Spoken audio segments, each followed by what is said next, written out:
Welcome back to another story on Infidelity Tales Lab. Before we begin, tell us, where in the world are you watching from? Now, let's dive into today's story. Chapter 1. The Foundation Cracks. Roland Pierce stood at the window of his corner office, watching the Seattle skyline blur through the rain. At 45, he was a man who had built everything from nothing, a construction empire that stretched across 3 states, a reputation forged in concrete and steel. His weathered hands, scarred from his early days swinging hammers, now signed contracts worth millions. 22 years ago, he'd married Brenda Stark, a beautiful college sophomore who'd been impressed by his ambition when he was just a hungry contractor with a single crew. She'd been his anchor, his motivation to climb higher. Or so he believed. Their son Keith was graduating from Stanford with a degree in civil engineering, following in Roland's footsteps.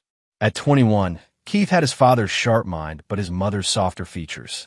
Roland had poured everything into giving his son opportunities he'd never had. The graduation dinner was set for tomorrow night at the Fairmont Olympic Hotel. Brenda had insisted on inviting her brother Doug Stark, a failed businessman who'd been living off Roland's generosity for years. Doug's bitter resentment toward Roland's success was poorly hidden behind forced smiles and backhanded compliments. Roland's phone buzzed. A text from Brenda. Working late again. Don't wait up. He frowned. She'd been working late frequently at her job as a real estate agent. When he'd started Pierce Construction, Brenda had been his bookkeeper, his partner in building their future. But success had changed her. She'd grown distant, critical, embarrassed by his rough edges despite the fortune they'd built together. That evening, Roland sat alone in their mansion in Bellevue, eating takeout Chinese food. The house felt hollow, filled with expensive furniture, but empty of warmth. Keith was still in California, finishing his final exams. The silence pressed against Roland's ears like a weight. He'd worked 16-hour days for 2 decades, missing little league games and school plays, all to give his family everything. But lately, he wondered if he'd build a fortune while losing what mattered most. Roland's phone rang. Keith's name flashed on the screen. Dad, I've been working on my speech for tomorrow. I want it to be perfect. Your speech. For the dinner. Mom said I should say something to thank everyone who supported me. Roland smiled, the first genuine one in weeks.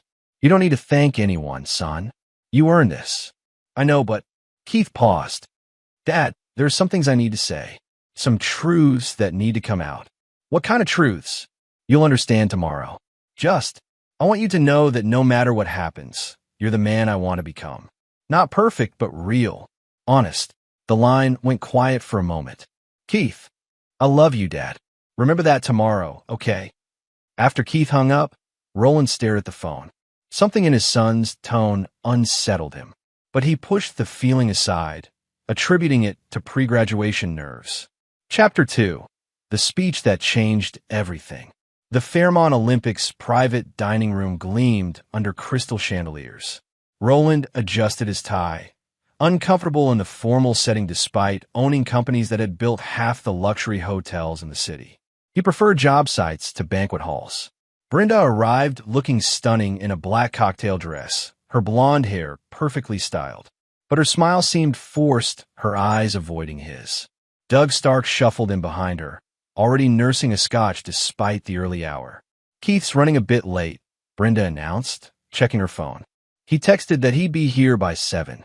Roland noticed how she clutched her phone, protective and secretive. When had she become so guarded? Other guests filtered in, a few of Roland's business associates, Brenda's real estate colleagues, and some family friends. The conversation flowed around Roland, but he felt disconnected, watching his wife laugh at jokes that weren't funny and touch arms that weren't his.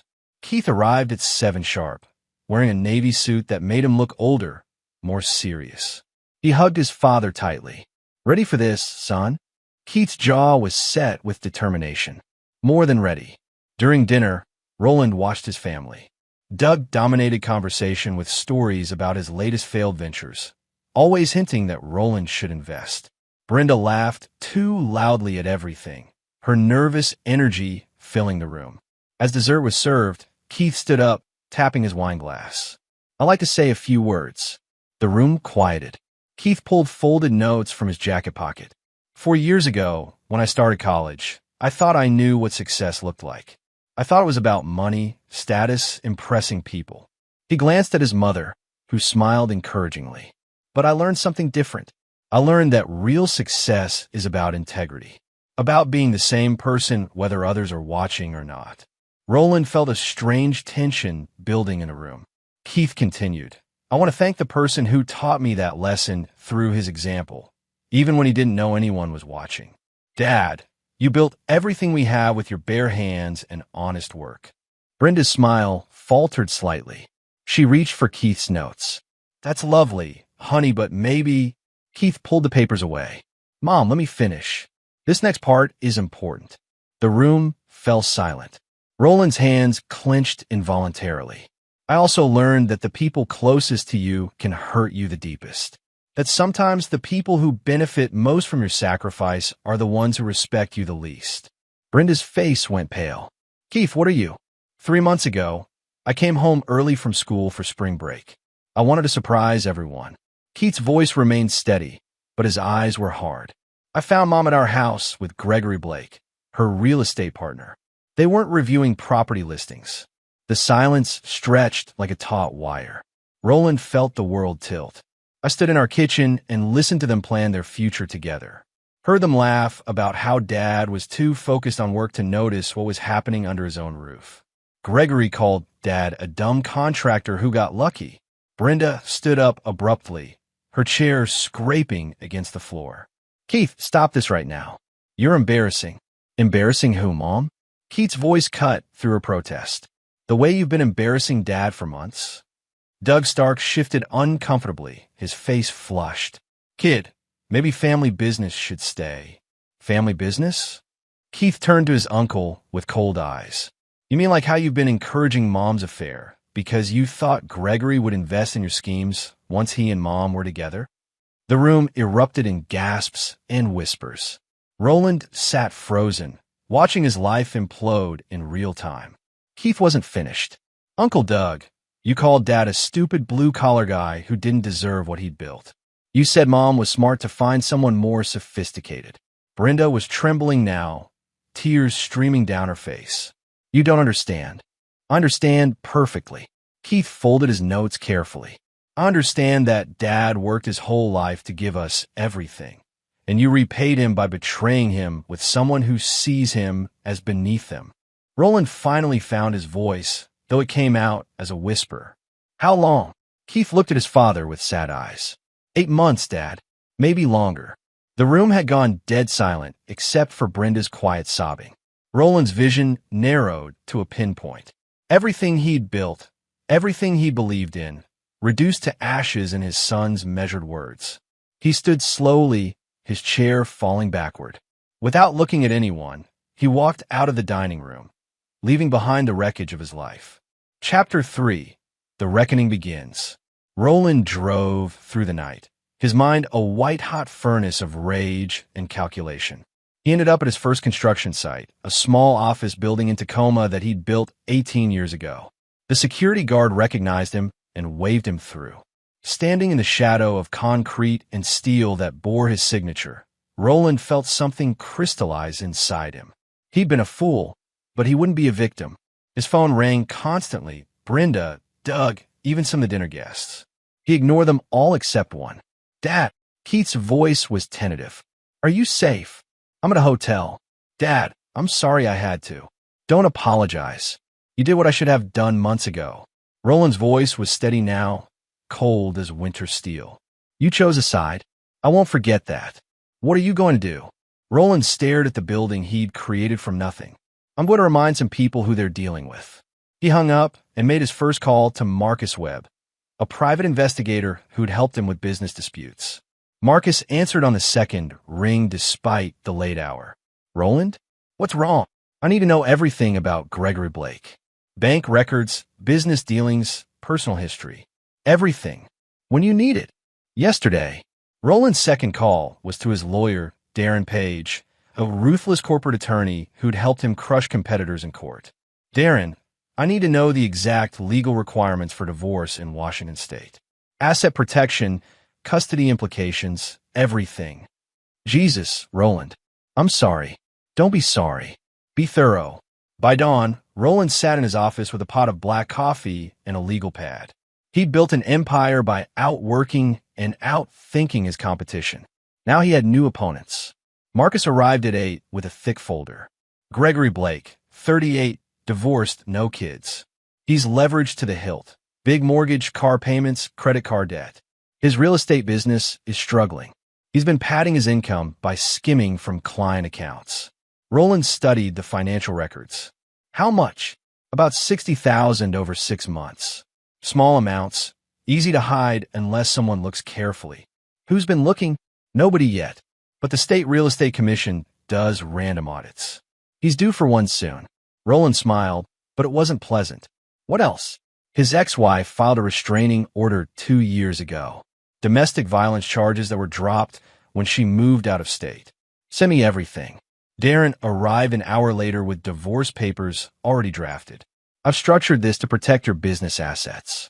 Pierce Construction stays yours, but she'll fight for the house, cars, personal accounts. Let her fight. How long does the process take? If contested, 6 months to a year. If she agrees to terms. She won't agree. Roland's eyes were flat and cold. She'll try to take half of everything I built. But she's about to learn something about me she should have figured out 20 years ago. What's that?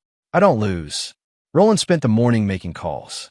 To his foreman, Lewis Marshall, giving him temporary authority over construction sites. To his accountant, moving liquid assets to protected accounts. To his security chief, installing cameras and changing locks at all properties. At noon, Brenda finally showed up at his office. She looked haggard, her makeup smeared from crying. Roland, we need to talk. No, we don't. He didn't look up from his papers. Please. It's not what you think.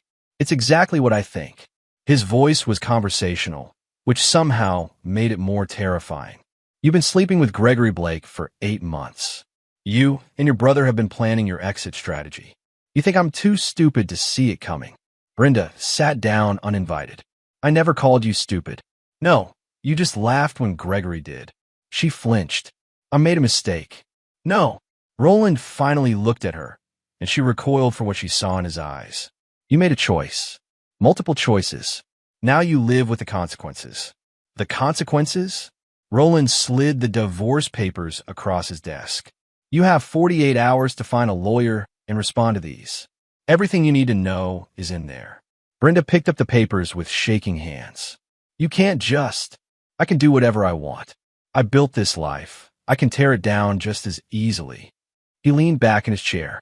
But before I do, I'm going to make sure everyone knows exactly who you and Gregory really are. What does that mean? Roland's smile was razor thin. You'll find out. That evening, Roland sat in his empty house, making a list. Not a grocery list or to-do list, but something far more important. A list of everyone who had betrayed him, enabled the betrayal, or would try to profit from his destruction. Brenda's name was at the top, followed by Gregory Blake and Doug Stark. But there were others, mutual friends who'd probably known about the affair, business associates who might try to take advantage of his personal turmoil, anyone who thought Roland Pierce could be counted out. They were all about to learn why he'd risen from a carpenter's helper to owning a construction empire worth $50 million. It hadn't been luck or timing. It had been because he never, ever forgot who helped him climb and who tried to push him down. Chapter 4. Foundations and Fractures.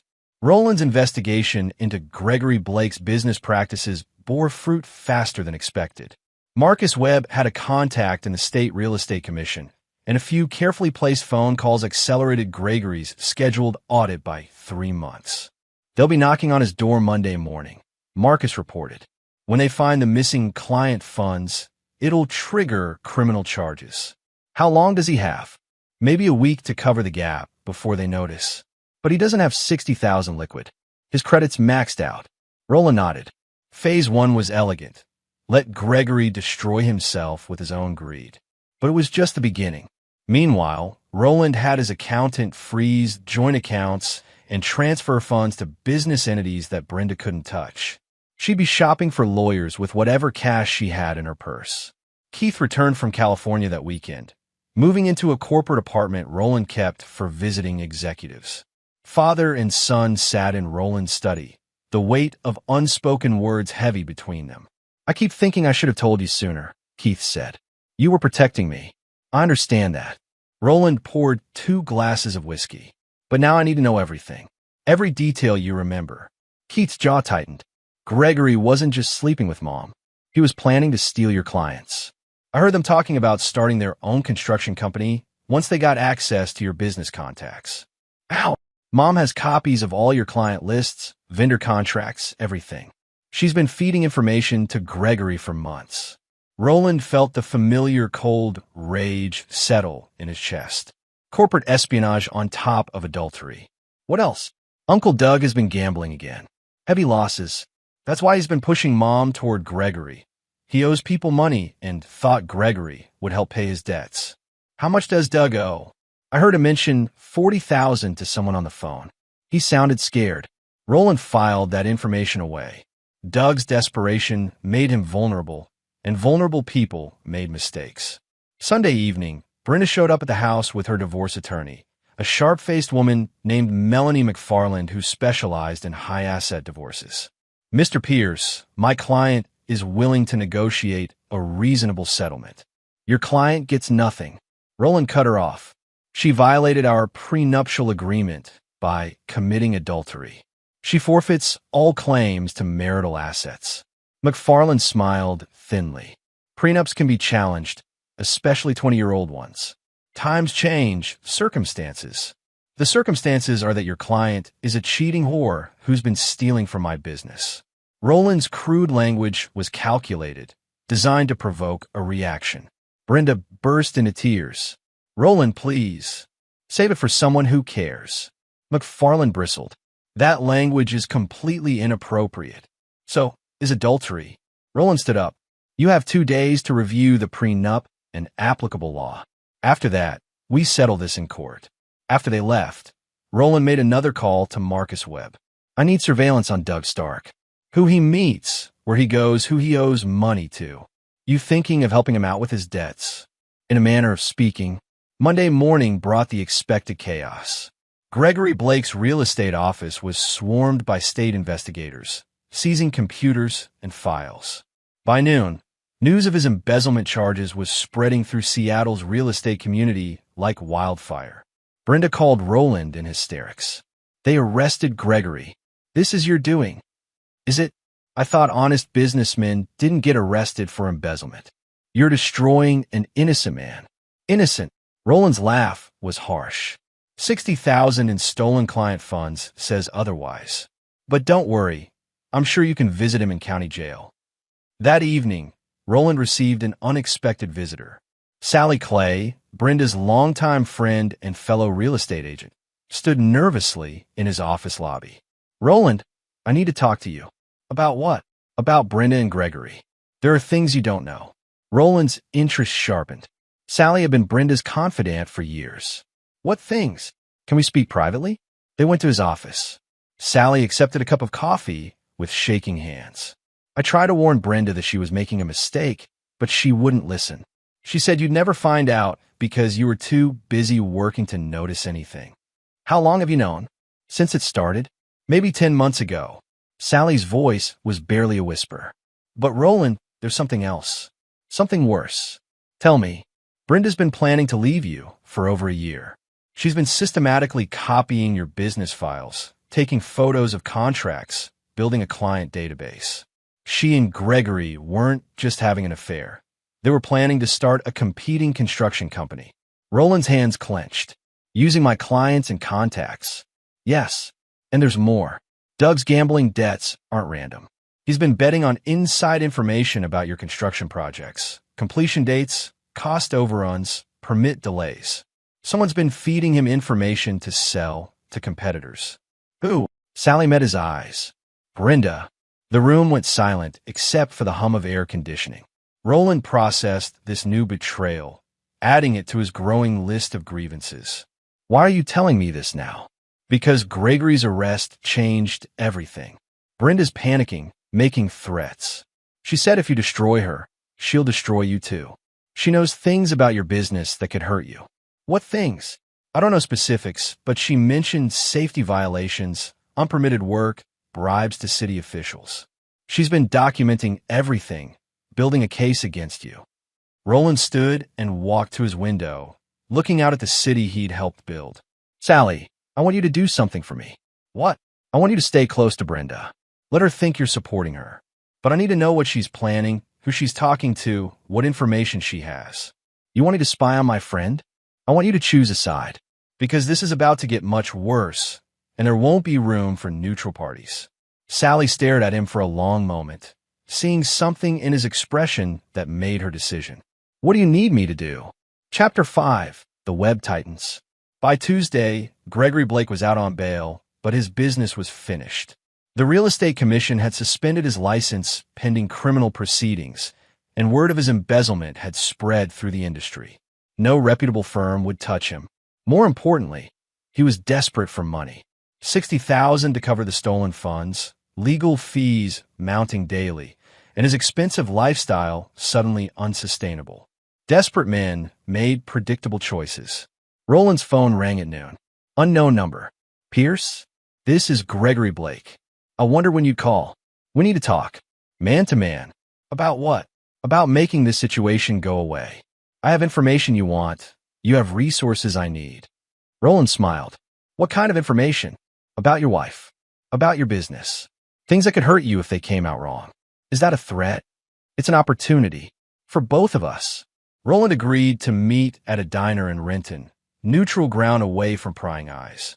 He arrived early, choosing a corner booth with clear sight lines. Gregory walked in 10 minutes later, looking haggard and desperate. You look like shit, Roland observed as Gregory sat down. Funny what happens when your life implodes overnight. I wouldn't know. My life's been pretty stable lately. Gregory ordered coffee with shaking hands. Look, I know you orchestrated the audit. Don't insult my intelligence by denying it. I don't deny things that are true. Fine. You want your pound of flesh, you got it. My career's over. I'm facing criminal charges, my reputation's shot. But if you think that's enough, you're wrong. Roland leaned back. What do you want? 100,000. Cash. In exchange, I disappear. No trial testimony about Brenda. No exposing your business practices. No competing construction company. My business practices? Gregory's smile was ugly. Brenda's been documenting everything for months. Safety violations, unpermitted additions, bribes to building inspectors. She's got photos, recorded conversations, copies of altered permits. Enough to bury you with the city and the feds. Roland felt a cold fury building. And if I don't pay, I go to the prosecutors with everything. Turn state's evidence in exchange for immunity. Your wife becomes a very cooperative witness against the construction company that's been cutting corners for years. Interesting theory. One problem. What's that? I don't cut corners. I don't bribe inspectors. And I don't alter permits. Roland's voice was deadly quiet.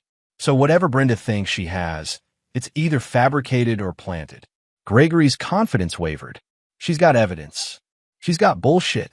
But thanks for confirming that my wife has been trying to frame me for crimes I didn't commit. That's extremely useful information. Roland stood up. Here's my counteroffer. You get nothing. You face your charges like a man. And if you or Brenda try to make false accusations against my company, I'll make your current problems look like a parking ticket. You can't just watch me. That evening, Roland met with Darren Page to discuss Gregory's blackmail attempt. If he's telling the truth about fabricated evidence, we need to get ahead of this, Darren warned. False accusations can be as damaging as real ones. Can we get a search warrant for Brenda's files? Not without probable cause. But there might be another way. What? A sting operation. Get her to admit she's fabricating evidence. Record the conversation. That would give us leverage and criminal charges against her. Roland considered this. Ow! Use someone she trusts. Someone who can get her talking. Sally Clay's face came to mind. I might have someone. Meanwhile, Marcus Webb had been busy investigating Doug Stark's gambling debts. The news wasn't good. He owes $43,000 to Eddie Torino, a loan shark who doesn't negotiate payment plans. Doug's been trying to borrow against your sister-in-law's future divorce settlement, but nobody's stupid enough to take that bet. How much time does he have? Based on Torino's reputation? Not much. Doug's already had one warning, a broken finger 2 weeks ago. Roland filed this information away. Doug's desperation was about to become very useful. Wednesday evening, Sally Clay called Brenda with a carefully rehearsed story about wanting to help. She suggested they meet for drinks to plan Brenda's legal strategy.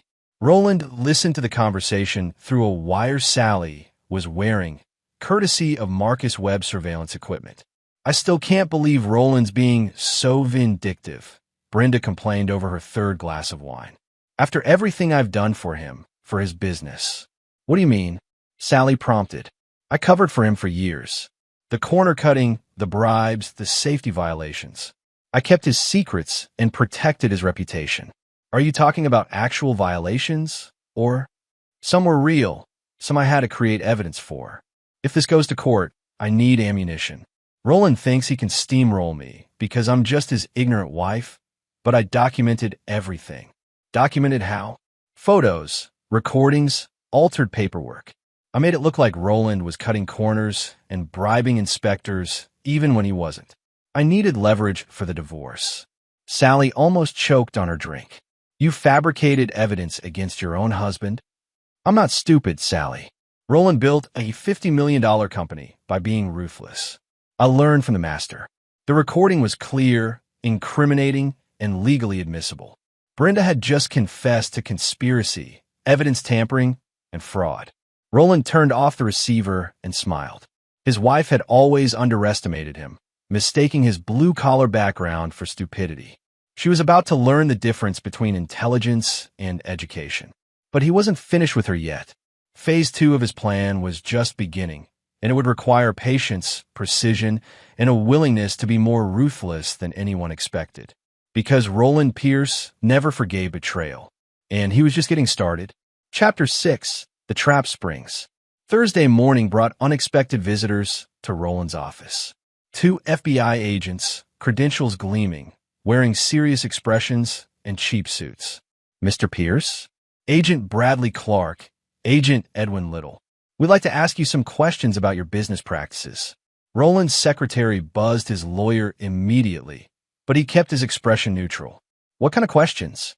We've received allegations about possible federal contract violations, safety regulation breaches, and bribery of public officials. I see. And who made these allegations? Agent Clark consulted his notes.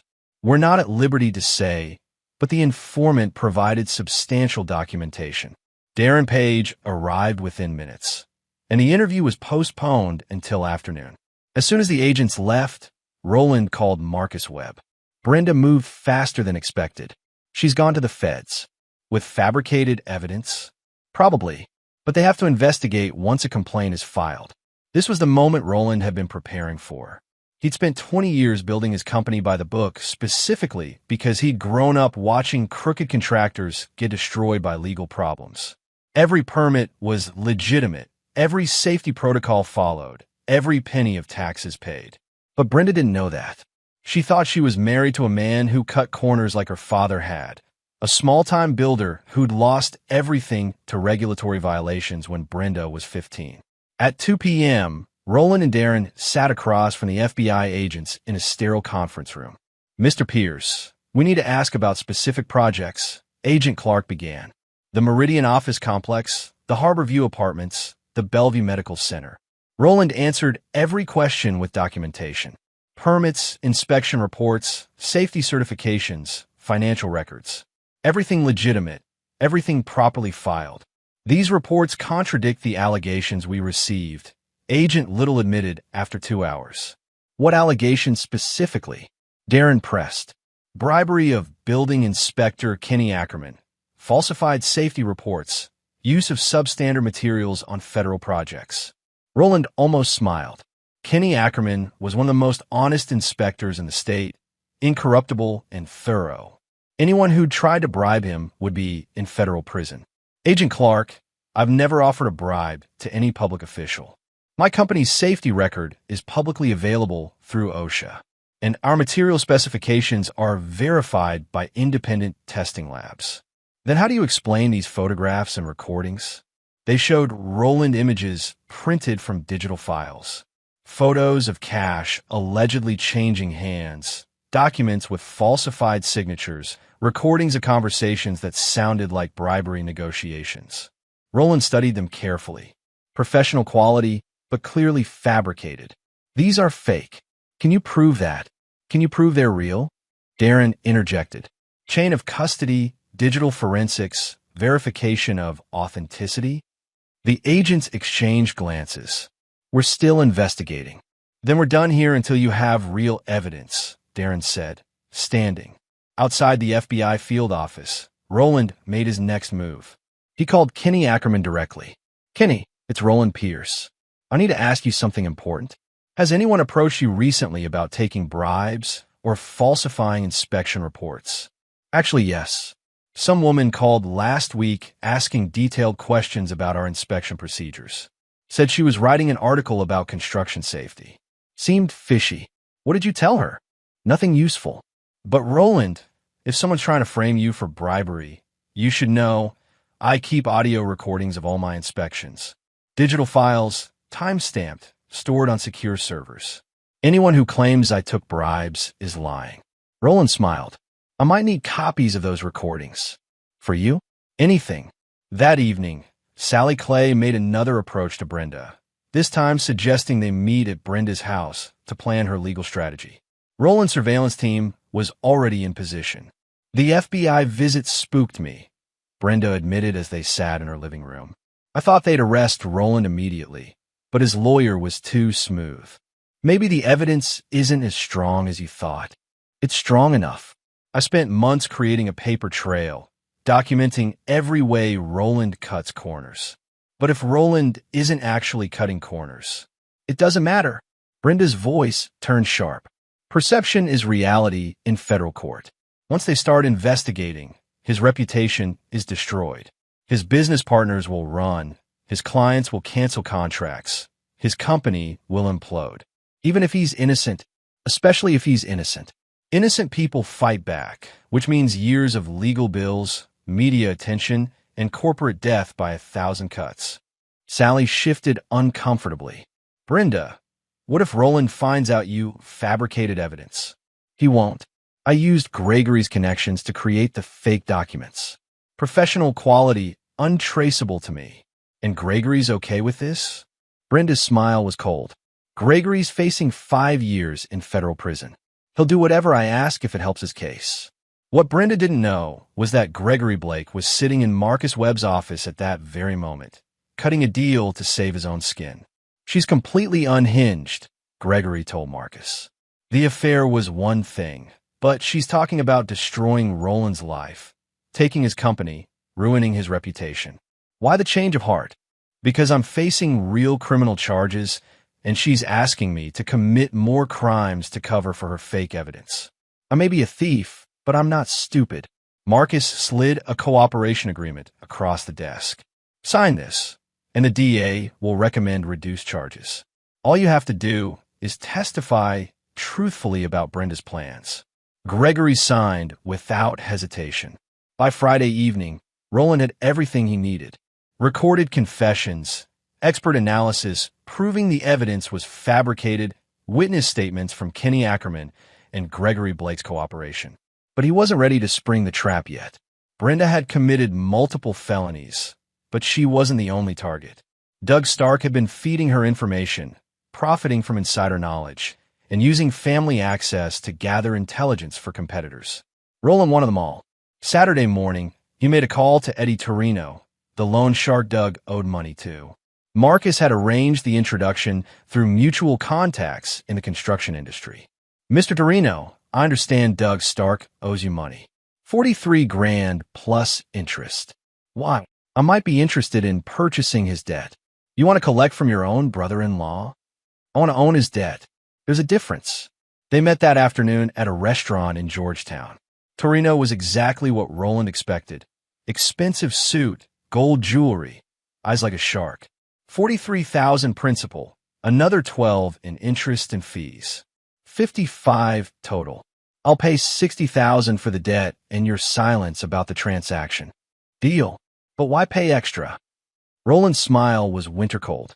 Because I want Doug to know exactly who owns him now. Sunday evening, Doug Stark answered his door to find Roland standing on his porch, holding a manila envelope. We need to talk. Doug's face went pale. Roland, I can explain. Shut up and listen. Roland handed him the envelope. Open it. Inside were copies of Doug's gambling debts, now legally assigned to Roland Pierce Construction. You owe me $55,000. Payment is due immediately. I don't have that kind of money. I know, but I have a payment plan in mind. What kind of payment plan? Roland's eyes were flat and cold.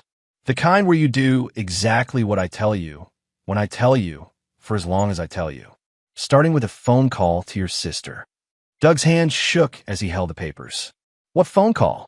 The one where you convince Brenda to accept my divorce settlement. $50,000 cash, the house, and joint custody of Keith. She'll never agree to that. She's planning to take half of everything. Then you'd better be very persuasive. Because if she doesn't sign those papers by Wednesday, I'm going to start collecting my debt in ways that will make Eddie Torino look like a Sunday school teacher. Doug stared at Roland with newfound terror. The mild-mannered contractor he'd dismissed as a pushover was gone. In his place stood a man capable of calculated violence. You're not who I thought you were, Doug whispered. No, Roland agreed. I'm exactly who I've always been. You just never bother to look past the work clothes and calloused hands. Roland turned to leave, then paused. Oh, and Doug, if you warn Brenda about any of this, if you tell her about the debt transfer or the FBI evidence, I'll make sure you disappear completely. Permanently. The threat hung in the air like smoke. Doug Stark finally understood who he'd been gambling against. And Roland Pierce never lost. Chapter 7. The Noose Tightens. Monday morning, Doug Stark called his sister with shaking hands. Roland listened to the conversation through surveillance equipment, watching his brother-in-law's terror translate into desperate persuasion. Brenda, you need to take Roland's settlement offer. Are you insane? I'm going to get half of everything in court. No, you're not. He's got lawyers, investigators, connections you don't understand. Take the money and run. Doug, what's wrong? You sound scared. I am scared. For both of us. But Brenda was too arrogant to listen. She hung up, convinced that her fabricated evidence would destroy Roland in federal court. She was about to learn how wrong she was. Tuesday afternoon, Agent Bradley Clark called Roland personally. Mr. Pierce, we've completed our forensic analysis of the evidence provided by the informant. We need to discuss our findings. This time, the meeting was at the FBI field office in a more formal setting. Roland and Darren sat across from a full team of investigators. The photographs and recordings have been digitally manipulated, Agent Clark announced. Professional work, but detectable under forensic analysis. The documents contain forged signatures and falsified timestamps. So, my client is cleared of all allegations? Darren asked. More than that, we're treating this as a federal crime.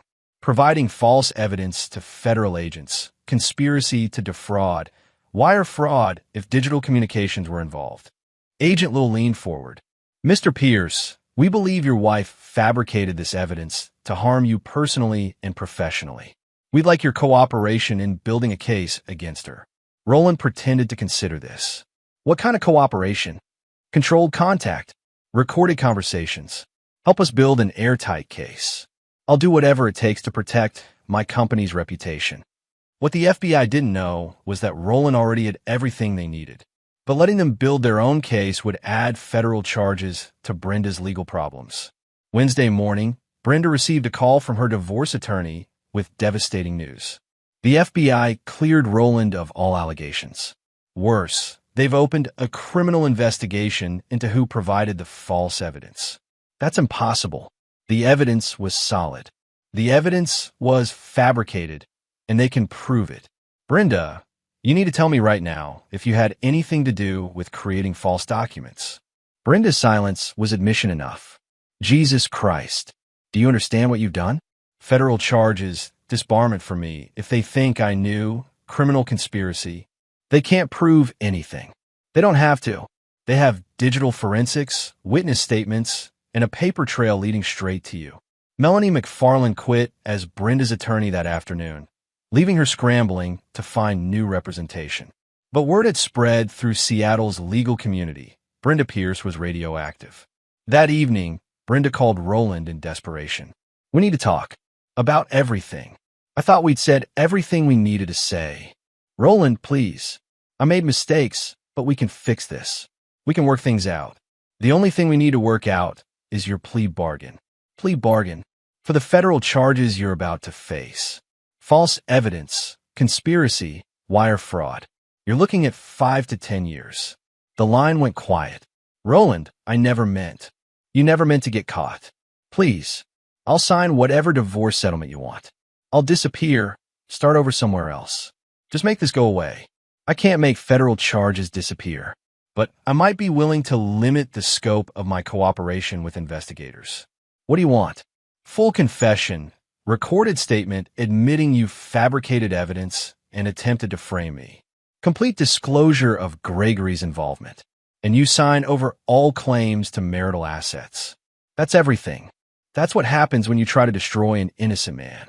Thursday morning, Brenda sat in Roland's office with a court reporter giving a full confession under oath. She admitted to fabricating evidence, bribing Gregory Blake's cooperation with promises of shared divorce proceeds, and conspiring to destroy Roland's business reputation. The recording was devastating, comprehensive, and legally binding. But Roland wasn't finished with her yet. "There's one more thing I need," he told her after the court reporter left. "What?" "Information about who helped you, who knew about the affair, who encouraged the evidence fabrication, who planned to profit from my downfall." Brenda's face went pale. "I can't." "You can and you will. Because those people are accessories to federal crimes, and I want all of them. Roland, some of these people are our friends. Our friends." Roland's laugh was harsh. "Brenda, anyone who helped you try to destroy me was never my friend. They were vultures waiting for my corpse to feed on." Over the next hour, Brenda provided names, dates, and details. Sally Clay had been secretly recording their conversations on Roland's behalf, but others hadn't been so wise.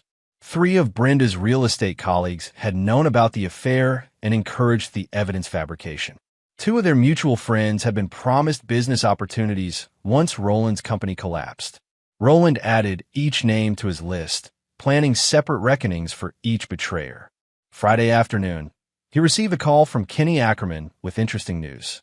"Roland, you remember that woman who called asking about inspection procedures? The one who seemed fishy? I did some checking with other inspectors.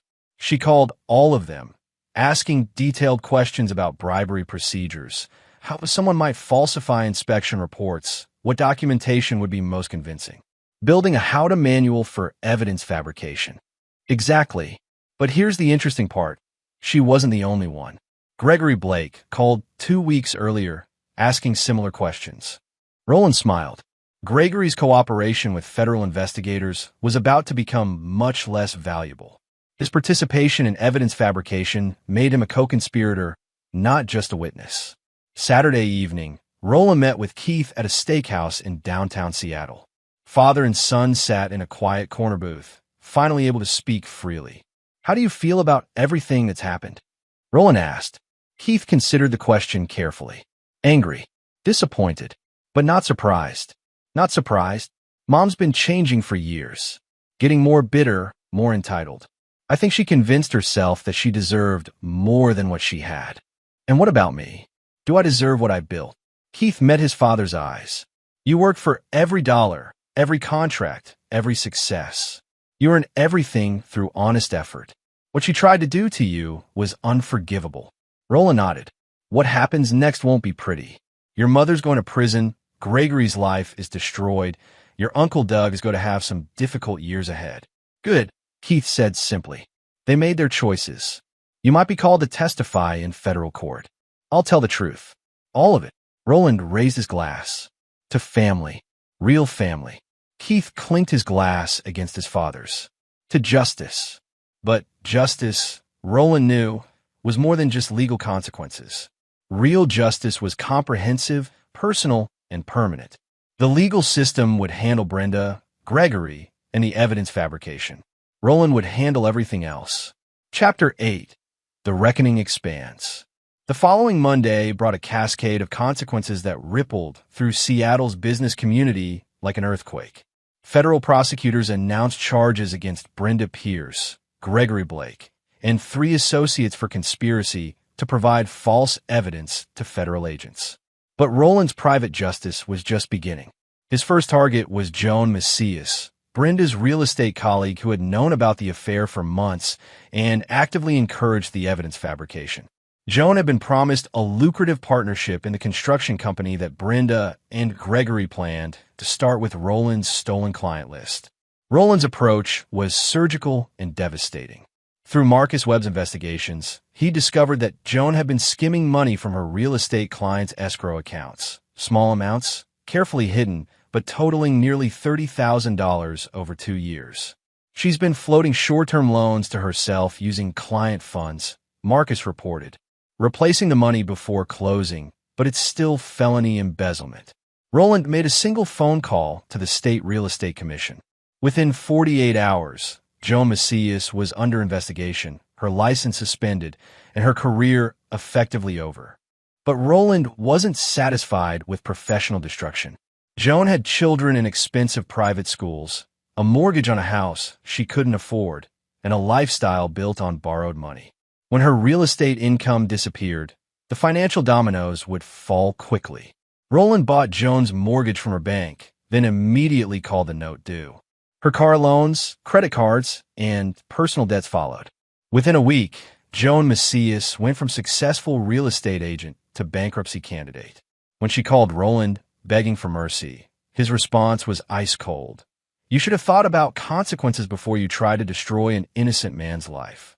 His second target was Patrick Hayes, a general contractor who had been feeding information to Brenda about Roland's current projects. Patrick had been hoping to steal contracts once Roland's company collapsed from federal investigations. Roland's revenge was more creative. He purchased the company that supplied Patrick with construction materials, then systematically delayed deliveries, raised prices, and created supply chain problems that caused Patrick's projects to run late and over budget. Simultaneously, Roland reached out to Patrick's clients with better bids and faster completion times. Within a month, Patrick lost 3 major contracts worth over $2 million. It's like someone's sabotaging my business, Patrick complained to mutual associates, not knowing that Roland owned the very companies causing his problems. But the most satisfying target was Edwin McGee, a mutual friend who had known about Brenda's affair and actively encouraged her to take Roland for everything he's worth in the divorce. Edwin owned a small construction firm that competed directly with Roland for municipal contracts. For years, he'd been underbidding Roland by cutting safety corners and using substandard materials. Roland's revenge was poetic justice. He anonymously tipped city inspectors to Edwin's safety violations, provided documentation of substandard materials used in municipal buildings, and revealed Edwin's practice of bribing low-level city officials for inside information about upcoming contracts. Unlike the false evidence Brenda had fabricated against Roland, Edwin's violations were real and extensive. The city launched a comprehensive investigation that revealed years of corner-cutting, safety violations, and corruption. Edwin McGee lost his contractor's license, faced criminal charges for bribery, and watched his company dissolve in a storm of lawsuits from clients whose buildings failed safety inspections. Someone's got it out for me, Edwin told anyone who would listen, still not understanding that his downfall was orchestrated by the man he'd tried to help destroy. Meanwhile, Doug Stark was learning what it meant to be owned by Roland Pierce. I need you to do something for me, Roland told him during a private meeting. What? Gregory Blake's sentencing hearing is next month. I want you to provide testimony about his gambling habits, his debts, his desperation for money. I don't know anything about Gregory's gambling. You will, by the time you testify, you're going to become very familiar with his personal problems. Doug stared at Roland with growing horror. You want me to lie under oath? I want you to research Gregory Blake thoroughly and provide accurate testimony about what you discover. If your research reveals gambling problems, that's not my fault. And if I refuse? Roland's smile was thin and cold. Then I start collecting my debt in less pleasant ways. Doug spent the following weeks becoming an expert on Gregory Blake's financial destruction, gathering information that would ensure the maximum possible prison sentence. But Roland's most comprehensive revenge was reserved for the business community that had been waiting to feast on his company's corpse. When news of the federal investigation first broke, several competitors had immediately contacted Roland's clients, suggesting they might want to consider more stable contractors for future projects. Roland made a list of every company that had tried to capitalize on his apparent downfall, then systematically destroyed them. His methods varied. Sometimes he outbid them on contracts with prices so low they couldn't compete, then used his superior efficiency to stilter a profit. Sometimes he hired away their best employees with substantial salary increases. Sometimes he bought out their suppliers and created the same supply chain problems he'd used against Patrick Hayes. One competitor found himself under federal investigation for tax evasion after Roland anonymously provided documentation of unreported income. Another lost his city contracts when Roland revealed safety violations that had been overlooked for years. Roland's message was clear. Attacking Pierce Construction had consequences that extended far beyond simple business competition. By December, 6 months after Keith's graduation dinner speech, Roland's enemies were either in prison, facing criminal charges, or professionally destroyed. His business had not only survived the federal investigation, but emerged stronger, with new contracts and an enhanced reputation for integrity. But he wasn't finished yet. The most important target remained: Gregory Blake himself. Gregory's cooperation with federal prosecutors had earned him a reduced sentence recommendation, but he was still facing 3 years in federal prison. Roland intended to make sure those 3 years felt like 30. Through his connections in the construction industry, Roland knew people who knew people. Prison was full of contractors, electricians, and construction workers who had run afoul of the law. Men who understood the value of loyalty and the price of betrayal. Gregory Blake would enter prison as a marked man, surrounded by inmates who knew exactly what he'd done to Roland Pierce. His cooperation with prosecutors wouldn't protect him from the justice of men who understood that betraying a stand-up contractor was unforgivable. Roland made certain phone calls, transferred certain funds, and ensured that Gregory's prison experience would be appropriately educational. "What happens to him in there isn't my responsibility," Roland told Marcus Webb. "But I want to make sure the right people know his story." By Christmas, the transformation was complete. Roland Pierce had emerged from his wife's betrayal not as a victim, but as a force of nature. His enemies were scattered, destroyed, or imprisoned. His business was stronger than ever. His son respected him more than ever. And Brenda, awaiting sentencing in county jail, finally understood the true nature of the man she'd married and tried to destroy. She'd thought she was betraying a simple contractor who got lucky. She'd actually declared war on a force of nature who never forgot, never forgave, and never lost. Chapter 9. The Final Judgment. 6 months later, Roland Pierce stood in federal court as Brenda received her sentence. 5 years in federal prison for conspiracy, evidence tampering, and fraud. She looked small and broken in her orange jumpsuit, a far cry from the confident woman who had yanked Keith's speech notes away at that graduation dinner. Keith sat beside his father in the gallery, now 22 and working as a junior engineer at Pierce Construction. The young man had testified truthfully during the trial, describing his mother's affair and the evidence fabrication plot with clinical precision. The defendant's actions represent a fundamental breach of trust, Judge Andres Lowe declared. She not only betrayed her marriage vows, but attempted to use federal law enforcement as a weapon against an innocent man. This court finds her crimes particularly egregious, given the premeditation and scope of the conspiracy. Brenda's new attorney, a public defender named Lewis Marshall, had argued for leniency based on emotional distress and poor judgment. The judge wasn't impressed. "Mrs. Pierce, you had numerous opportunities to reconsider your actions. Instead, you escalated your criminal behavior, involving multiple co-conspirators and creating elaborate fabrications designed to destroy your husband's life and livelihood." As Brenda was led away in shackles, she caught Roland's eye one final time. He stared back with complete indifference, as if she were a stranger. Gregory Blake had been sentenced the previous month to 4 years in federal prison. Despite his cooperation with prosecutors, the judge had been influenced by testimony about his character, his gambling debts, and his willingness to fabricate evidence for personal gain. Doug Stark's testimony had been particularly damaging, describing Gregory as a desperate man willing to commit any crime for money. What the court didn't know was that Doug's research had been guided by Roland's investigators, ensuring maximum impact. Gregory's prison experience had been exactly as unpleasant as Roland intended. Within his first month, he'd been beaten twice by inmates who had connections to Seattle's construction community. The message was clear: betraying Roland Pierce had consequences that extended beyond legal proceedings. After the sentencing, Roland and Keith drove to a cemetery outside Seattle, where they stood beside a simple gravestone marked William Pierce, 1943 to 2003. "Grandpa would have been proud of how you handled this," Keith said, placing flowers on his grandfather's grave. Roland nodded.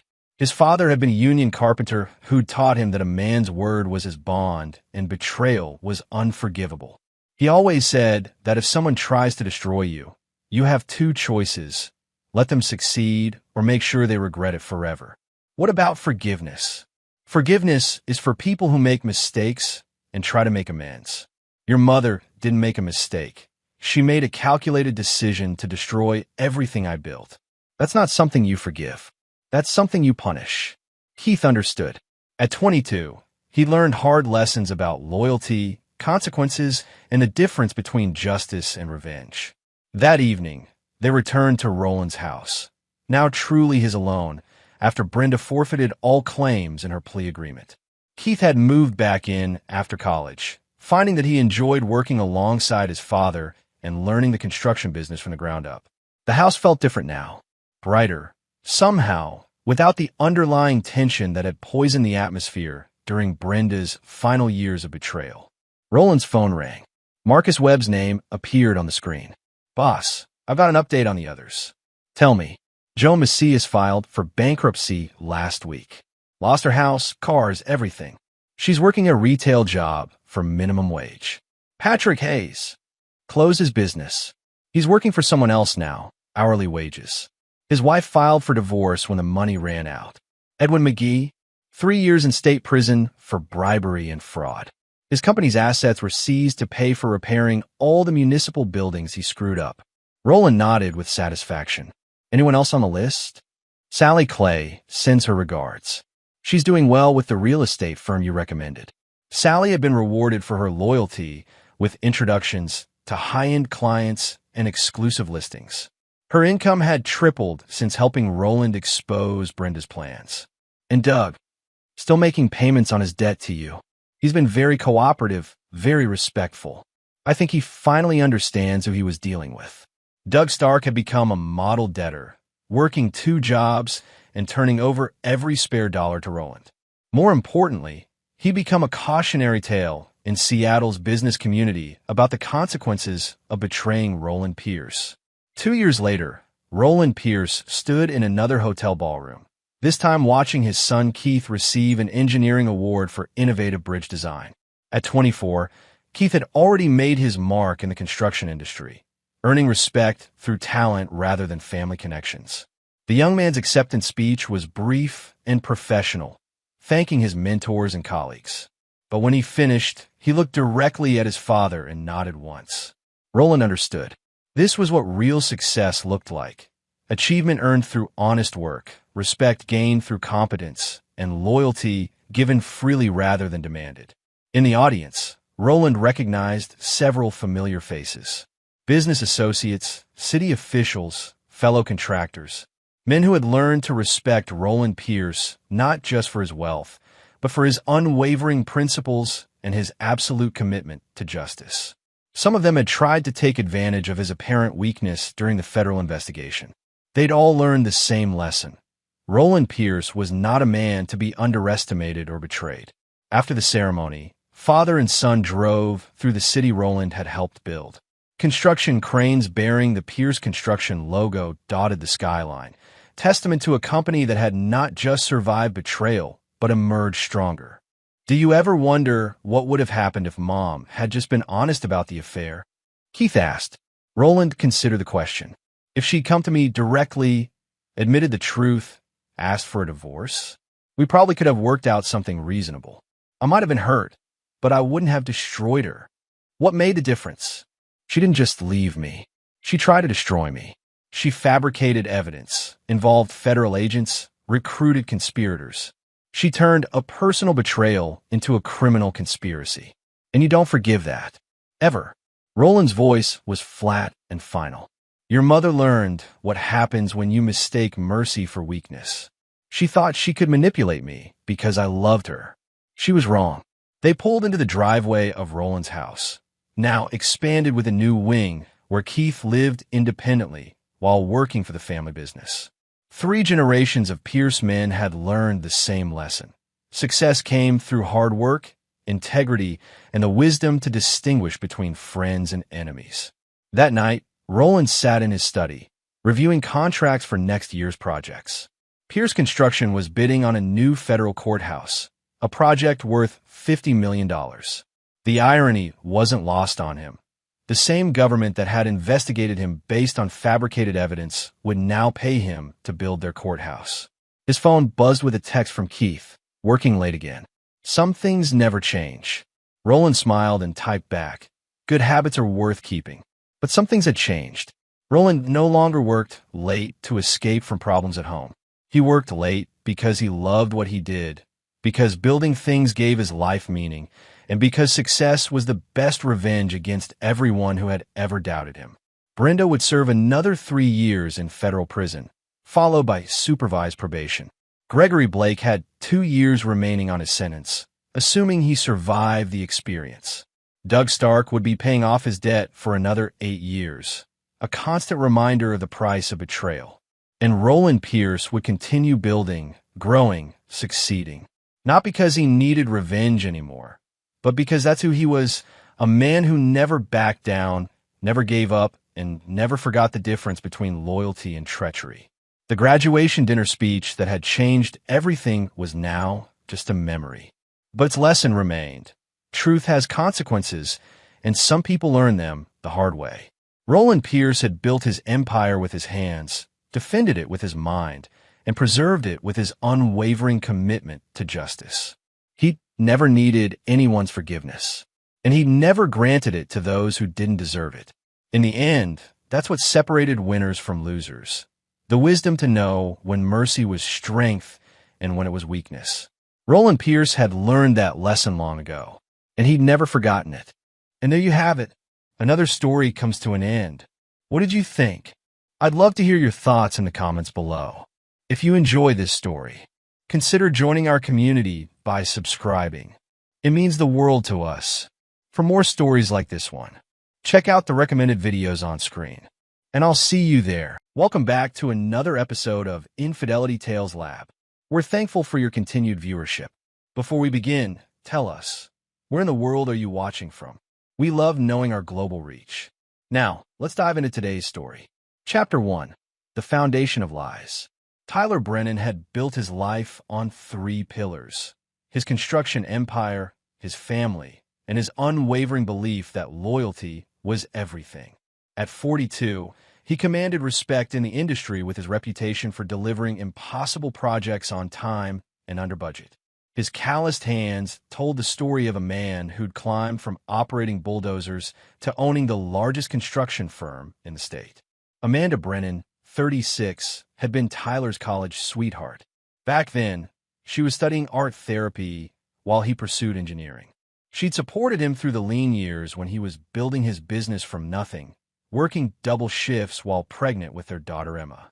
Now, 12 years into marriage, she ran a successful art gallery downtown, a dream Tyler had funded once his company took off.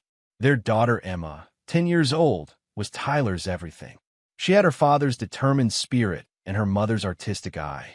Emma spent most afternoons at Tyler's construction sites, wearing a tiny hard hat and asking endless questions about the machinery. She was the bridge between her parents' different worlds. The Brennan household in the affluent Oakwood neighborhood seemed perfect from the outside. Tyler had personally designed and built their home, ensuring every detail reflected their journey together. The family photos lining the hallways showed years of happiness. Camping trips, Emma's soccer games, anniversary dinners. But perfection, Tyler would soon learn, was often just an expertly crafted facade. Amanda had grown restless over the past year. The gallery had introduced her to a different crowd. Artists, collectors, people who spoke of passion and spontaneity in ways that made her question her structured life. She began staying late for exhibitions and taking weekend trips for art acquisitions. Tyler, consumed with a massive downtown renovation project, trusted his wife completely. Emma noticed the changes first. Children always do. She saw the way her mother would smile at her phone when she thought no one was looking. She noticed the new perfume, the designer clothes that seemed inappropriate for art gallery work. Most importantly, she saw the way her mother's eyes had grown distant when she looked at Tyler. The breaking point came on a Thursday evening in October. Tyler was reviewing blueprints in his home office when Emma knocked on the door. "Daddy, can we talk?" Tyler looked up to see his daughter's troubled expression. She rarely looked this serious unless something was deeply wrong. "Of course, sweetheart. What's on your mind?" Emma fidgeted with her hands, a habit she'd inherited from her mother. "I think Mommy has a secret." Tyler set down his pen, giving Emma his full attention. "What kind of secret?" "The kind that makes her lie about where she goes." The words hit Tyler like a physical blow, but he kept his expression neutral. Emma was intuitive beyond her years, and Tyler had learned to take her observations seriously. "Tell me more." Emma explained what she'd noticed. The hushed phone calls, the unexplained absences, the way Amanda would quickly close her laptop when Emma entered the room. It was the behavior of someone living a double life. Tyler thanked Emma for trusting him with her concerns and sent her to bed, but sleep eluded him that night. He lay beside Amanda, studying her peaceful face in the moonlight, wondering if the woman he'd loved for 15 years was capable of such deception. The next morning, Tyler made a decision that would change everything. Instead of confronting Amanda directly, he chose to investigate. If his wife was having an affair, he would know everything before making his move. Tyler Brennan had built an empire by being thorough and strategic. He would approach this potential betrayal the same way. Little did he know that his 10-year-old daughter would soon become the key to unlocking a truth that would shatter their family forever. Chapter 2. The Disappearance. The call came at 3:47 p.m. on a Tuesday. Tyler was inspecting a foundation pour when his phone rang with Amanda's ringtone. "Tyler, Emma never came home from school." Amanda's voice was tight with panic. Her teacher said she left with the other kids at dismissal, but she's not here. Tyler's blood went cold. Emma always walked the 4 blocks home with her best friend Chloe, a routine they'd followed for 2 years without incident. "I'll be right there," Tyler said, already running toward his truck. The next 6 hours blurred together in a nightmare of phone calls and search parties. Tyler organized his construction crews to canvass the neighborhood, while Amanda contacted every parent and teacher they knew. The police arrived by evening, asking questions that felt like accusations. "Has Emma been upset about anything lately?" Officer Martinez asked. "Any changes at home?" Tyler and Amanda exchanged glances. Neither mentioned Emma's recent observations about her mother's behavior. The first night was the worst. Tyler barely slept, alternating between driving the neighborhood and manning the phones. Amanda sobbed intermittently, clutching one of Emma's favorite stuffed animals. Neighbors brought food and offered support, but nothing could fill the growing void of Emma's absence. By the third day, the police had expanded their search radius. Tyler hired private investigators and offered a $50,000 reward for information. His business partners took over his projects, understanding that nothing mattered more than finding his daughter. Amanda's behavior during the search struck Tyler as odd.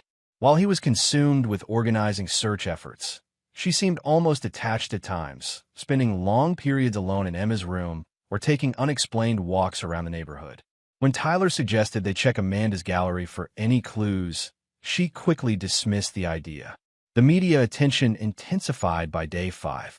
Tyler faced cameras with red-rimmed eyes, pleading for Emma's safe return. Amanda stood beside him, but Tyler noticed she avoided looking directly into the cameras.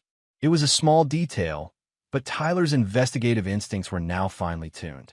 Meanwhile, Tyler's private investigators were uncovering information about Amanda's recent activities. Credit card records showed purchases at expensive restaurants she'd never mentioned. Hotel charges on days she claimed to be at gallery events. Phone records revealed extensive communication with a number registered to someone named Rick Valdez. Tyler recognized the name from Amanda's gallery events, but had never met the man. According to the investigators, Valdez was a sculptor who'd been featured in several of Amanda's recent exhibitions. He was 34, divorced, and had a reputation as a charming manipulator who targeted wealthy, married women. On day 6, Tyler made a connection that chilled him to the bone. The investigators revealed that Valdez owned a cabin in the mountains, about 2 hours from town. The same area where the police had reported unconfirmed sightings of a young girl matching Emma's description. Tyler's mind raced with possibilities, none of them good. Had Emma discovered something about her mother's affair? Had she confronted Amanda, or even threatened to tell Tyler? The thought that Amanda might have. Tyler couldn't complete the thought. As the 7th day dawned, Tyler stood in his empty kitchen, drinking coffee and staring at Emma's artwork covering the refrigerator. One drawing showed their family as stick figures, all holding hands and smiling. At the bottom, Emma had written, "The best family ever," in purple crayon. Tyler's hands trembled as he held the drawing. Whatever had happened to Emma, whoever was responsible, they would pay. Tyler Brennan didn't forgive betrayal, and he never forgot a debt owed. The sound of his doorbell ringing at 10:47 p.m. that night would mark the beginning of the end for everyone who had wronged him. Chapter 3. The Truth Revealed. Tyler rushed to the front door, his heart pounding with hope and dread. Through the peephole, he saw a small figure hunched on his porch. He threw open the door to find Emma, but she looked nothing like the confident girl who had disappeared a week ago. Emma's clothes were dirty and torn. Her hair was matted, and dark circles ringed her eyes. But it was her expression that stopped Tyler cold. She looked older, as if she'd aged years in just 7 days. Emma. Tyler dropped to his knees, pulling his daughter into his arms. She felt smaller, more fragile than he remembered. "Daddy," Emma whispered, clinging to him. "Please, don't call Mom and Grandpa, just help me." Tyler's blood chilled at her words. "Why, sweetheart? What happened? Where have you been?" Emma pulled back slightly, her young eyes filled with a pain no child should carry. "I saw them, Daddy. I saw Mommy with the bad man." "What bad man?" "Emma, you're safe now. Just tell me what happened." Emma's voice was barely audible. "The man from the gallery. Rick, I follow Mommy after school on Tuesday because I wanted to prove she was lying to you. She went to his apartment instead of work." Tyler's heart hammered against his ribs. "Go on, baby. I hid outside and saw them through the window. They were kissing and touching each other. Then they saw me." Emma's voice broke. "Rick got really angry. He said I was a little spy and that I could ruin everything. Mommy just cried and said she was sorry, but she didn't try to stop him." The words hit Tyler like physical blows. "What did he do, Emma?" "He grabbed me and put me in his car. He drove me to a cabin in the mountains. He said if I ever told anyone what I saw, he would hurt you and make sure Mommy went to jail for being a bad mother." Tyler's vision blurred with rage, but he forced himself to stay calm for Emma's sake. "How did you get away?" "He left this morning to get food. I broke a window and ran through the woods until I found a road. A nice truck driver brought me home, but I made him drop me off at the corner because I was scared Rick might be watching the house." Tyler gathered Emma closer, his mind racing. His 10-year-old daughter had been kidnapped and held for a week because she discovered her mother's affair. The betrayal ran deeper than he'd imagined. "Emma, listen to me very carefully. You're safe now, and you did nothing wrong. But we need to call the police so they can arrest Rick." Emma shook her head frantically. "No, Daddy. He said he has pictures of Mommy doing bad things. And if the police come, he'll show everyone and Mommy will go to jail and we'll lose our house and you'll hate us both." Tyler's jaw clenched. Valdez had manipulated and terrorized a child to protect his affair with Amanda. The man had crossed every line that mattered to Tyler. "Where's Mommy now?" Tyler asked. "She's at Rick's apartment. She doesn't know I escaped yet." Tyler pulled out his phone with trembling hands. "I need to call the police, Emma. Rick kidnapped you. That's a serious crime." As Tyler dialed 911, his mind was already working through the implications. Amanda's behavior during the search now made perfect sense. She'd known where Emma was, but couldn't reveal it without exposing her affair. She'd watched Tyler suffer for a week, knowing their daughter was being held captive by her lover. When the police arrived 20 minutes later, Tyler told them everything Emma had revealed. Officer Martinez took detailed notes while Emma gave her statement, her small voice growing stronger as she realized she was truly safe. "We'll arrest Valdez immediately," Martinez assured Tyler, "and we'll need to speak with your wife about her knowledge of the situation." Tyler nodded grimly. "She's at Valdez's apartment. The address is in my wife's phone records, which your department should already have." As the police car pulled away to make the arrests, Tyler knelt beside Emma again. "You were so brave, sweetheart. I'm proud of you for telling the truth." Emma looked up at him with eyes too old for her face. "Are you going to divorce Mommy?" The question pierced Tyler's heart. "I don't know yet, baby. But whatever happens between your mother and me, you'll always be safe and loved."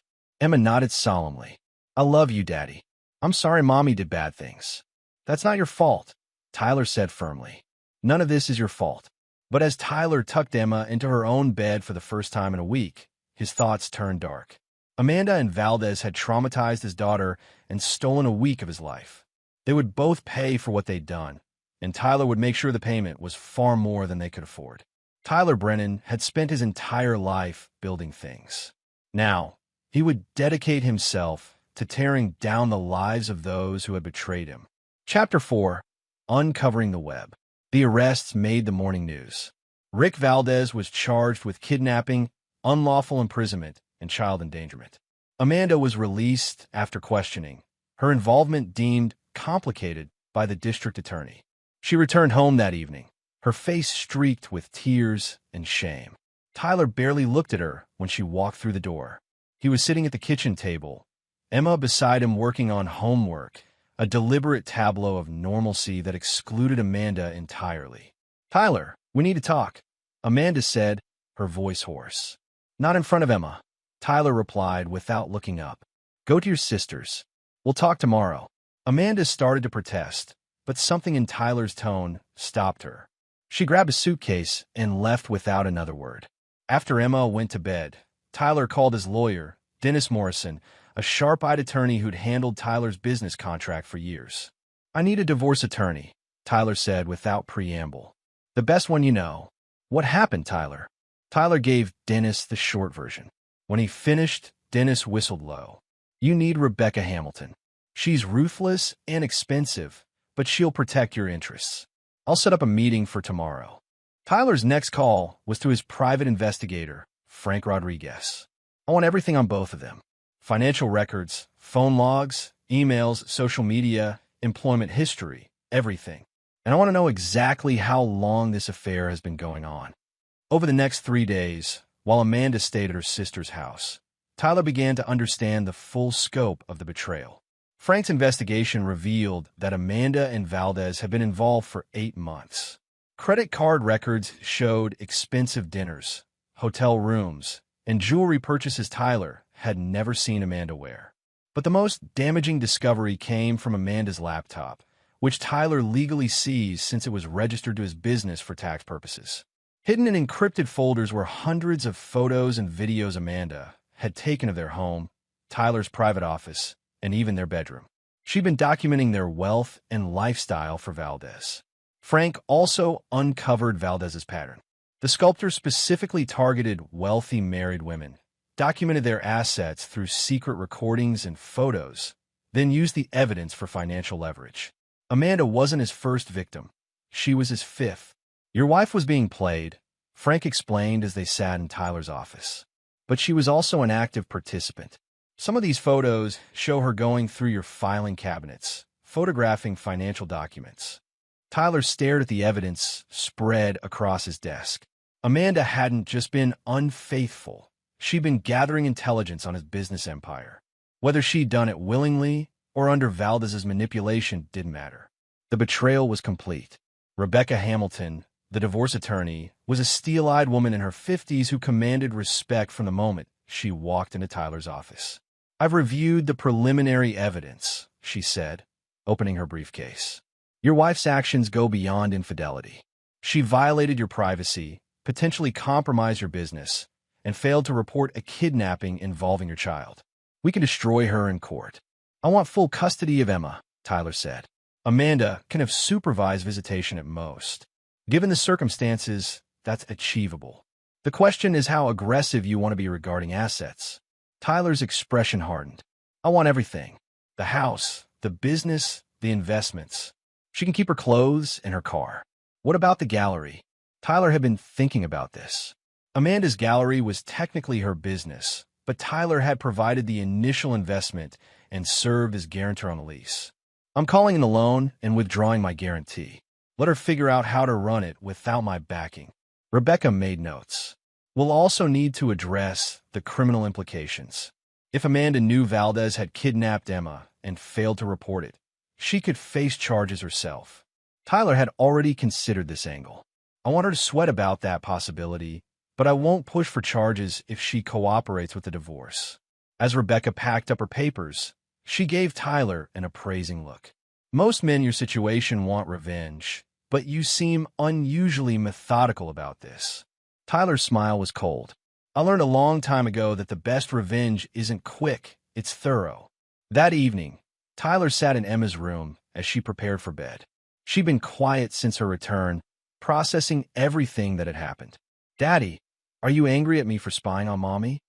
Tyler turned from where he'd been adjusting her bookshelf. "No, sweetheart. You were trying to protect our family. That was brave. Will Mommy come home? Not to live with us, no. But she'll always be your mother, and you'll still see her." Emma nodded slowly. "Will the bad man go to jail?" "Yes, for a very long time." "Good," Emma said with a firmness that reminded Tyler of himself. "People who hurt kids should go to jail." As Tyler tucked Emma in, he reflected on how much his daughter had grown up in just 2 weeks. She'd seen the worst of adult behavior, but had emerged with her moral compass intact. Tyler would make sure she never had to experience such betrayal again. Meanwhile, the wheels of Tyler's revenge were just beginning to turn. Chapter 5: The Setup. 2 weeks after Amanda's arrest, Tyler's plan began to take shape. He'd moved beyond anger into the cold, calculating mindset that had built his business empire. Every move was strategic, designed to achieve maximum impact. Tyler's first target was Valdez's upcoming trial. While the prosecutor was confident of conviction, Tyler wanted to ensure the sentence reflected the full scope of the crime. He hired a victim's advocate to work with Emma, not just for her emotional recovery, but to prepare the most compelling testimony possible. Frank Rodriguez had uncovered a crucial detail. Valdez had been using Amanda's gallery to launder money from his previous schemes. 3 other married women had given him loans for artwork that never existed. The FBI was now investigating Valdez for wire fraud and racketeering in addition to the kidnapping charges. Tyler arranged a meeting with FBI agent Sarah Wells, who was leading the financial crimes investigation. "Mr. Brennan, we appreciate your cooperation," Agent Wells said as they sat in Tyler's office. "Your wife's documentation of your assets helped us understand Valdez's pattern, but we need her testimony to build the strongest case." Tyler had anticipated this moment. "Agent Wells, my wife is clearly a victim of Valdez's manipulation, but she also made choices that endanger my daughter. I want assurance that her cooperation will be noted in any potential charges against her. If she provides substantial assistance, we can recommend leniency." Tyler nodded. This was exactly what he'd hoped for. Amanda would have to choose between protecting herself and protecting what remained of her reputation. Meanwhile, Tyler was methodically dismantling Amanda's life. He'd called in the loan that funded her gallery, giving her 30 days to repay $200,000 she didn't have. He'd also withdrawn his personal guarantee on the gallery's lease, meaning Amanda was now personally liable for the remaining 18 months of rent. The art world was small and gossipy. Word of Amanda's affair and the kidnapping scandal spread quickly through her professional circles. 3 major artists pulled their work from her gallery, and 2 corporate clients canceled upcoming events. Tyler's business connections proved invaluable. He owned the buildings housing 2 of the city's most prominent galleries. A quiet word from Tyler, and both owners expressed concerns about Amanda's reputation issues potentially affecting their businesses. Amanda called Tyler repeatedly, begging for a meeting. Tyler finally agreed to see her at his office, neutral territory where she couldn't claim emotional manipulation. Amanda looked haggard when she arrived. Her usually perfect appearance was disheveled, and she'd lost weight during the stress of the past month. "Tyler, please," she began before even sitting down. "I know what I did was unforgivable, but I need you to understand." Tyler held up a hand. "I understand perfectly. You had an affair, endangered our daughter, and violated our marriage in every possible way. The only question now is how cooperative you're going to be." "What do you mean?" Tyler slid a folder across his desk. "FBI agent Wells wants your testimony against Valdez. You're going to give it. You're also going to sign these divorce papers without contest." Amanda opened the folder and paled as she read. "Tyler, you're taking everything.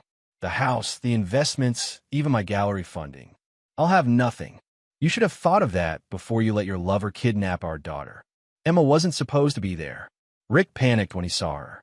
"I never wanted her involved." Tyler's voice turned deadly quiet. "But she was involved. For 7 days, my 10-year-old daughter was held captive by a man who threatened her family. For 7 days, I didn't know if she was alive or dead. And you knew where she was the entire time." Amanda's tears came freely now. "I was scared. Rick said if I told anyone, he'd release photos that would destroy both of us. I thought he'd let her go after a few days. Instead, you watched me organize search parties and offer rewards while our daughter was being terrorized by your boyfriend." Tyler's control was impressive given the rage burning inside him. "You made your choice, Amanda. Now you live with the consequences. What about Emma? She needs her mother. Emma will have supervised visitation twice a week. You'll pay child support based on your earning capacity, which should be interesting since you won't have a gallery much longer." Amanda's voice turned desperate.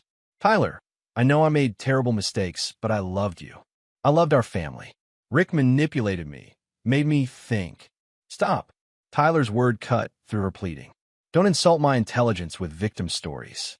You documented our private life for 8 months. You photographed financial records, security codes, private conversations. That wasn't manipulation. That was collaboration." Tyler stood, indicating the meeting was over. "You have 24 hours to decide. Cooperate with the FBI and sign the divorce papers, or face the consequences of not cooperating." "What consequences?" Tyler's smile was cold. "You really want to find out what happens when you refuse to help prosecute the man who kidnapped your daughter?" Amanda left his office in tears, but Tyler felt no sympathy. She'd burned their family to the ground for a relationship with a con artist. The fact that she'd been manipulated didn't excuse the choices she'd made. That evening, Tyler sat with Emma as she worked on a school project about family history. She was writing about Tyler's construction company and how he'd built it from nothing. "Daddy, my teacher says some families break apart, but the important people stay together," Emma said without looking up from her writing. "Are we going to stay together?" Tyler put his arm around his daughter. "We absolutely are. It's just going to be you and me now, kiddo." Emma smiled for the first time in weeks. "Good. I like it better this way." Tyler realized that his daughter had reached the same conclusion he had. Some betrayals were too deep to forgive, even within a family. Emma understood that her mother had chosen another man over her family's safety. At 10 years old, she was already developing the moral clarity that would protect her from future manipulation. Tyler's phone buzzed with a text from Rebecca Hamilton. Amanda's attorney called. "She's signing everything tomorrow morning." Tyler deleted the message and focused on Emma's project. Phase 1 of his plan was complete. Amanda was neutralized, Valdez would spend decades in prison, and Emma was safe. But Tyler wasn't finished. Not by a long shot. Chapter 6, Expanding the Net. Amanda signed the papers on a rainy Thursday morning.